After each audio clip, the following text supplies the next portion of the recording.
My strength is I'm a leader. I'm a leader, delegator, motivator first and foremost. Then beyond that, yes, you don't know your business unless you know the numbers. And in order to intimately know your business, you need to know the numbers. So yes, I take the data.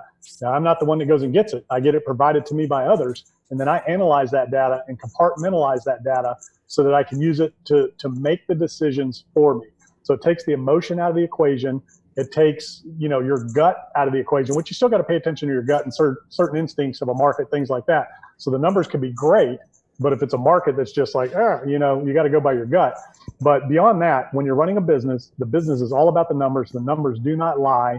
And you can make unbiased, unemotional decisions when you go by the numbers.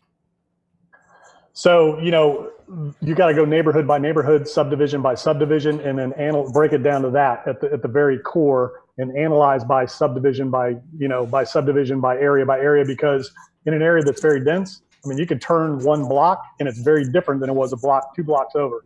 So you really literally have to drill it down. You got to find the neighborhoods, find the zip code. You got to drive it. You got to know it. You got to talk to people that are active in that area. And you got to know street by street, block by block, exactly what's going on.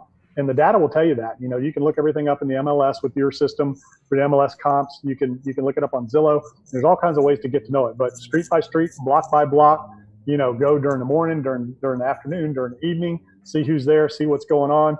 You can check crime reports. You can check, talk to realtors. And then, the numbers will tell you what kind of market you're in. Regardless of what you think or feel, the comps are the comps. If stuff's selling in days, you got a hot market. One street over could be very different. So I know wholesalers will do that as a marketing, ploy or marketing gimmick. And what I would tell people to do is, that's great to attract the leads. But when you're having the conversation with the seller, again, you're building rapport, you're building a relationship, be honest and say, hey, I find deals for investors. That's what I do.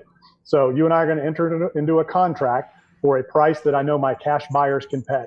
So my job, just like a realtor. So what wholesalers, a lot of them don't understand, you're basically a realtor without a license. You're putting buyers and sellers together, not on behalf of one or the other, on your own behalf, because you're contracting to purchase the property. So that's the difference between a realtor and a wholesaler. But at the end of the day, you're putting buyers and sellers together. So just be honest. The people don't care. They just want the house sold. They just have a problem. So don't tell them, I'm going to buy your house if you don't have the cash.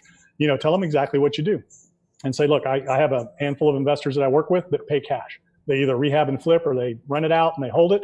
And my job is to go find those deals, just like a realtor's job is to get a house sold for a customer or a realtor that has buyers. They go out and they find buyers, right? And realtors will go direct to seller on behalf of a client. So it's really no different.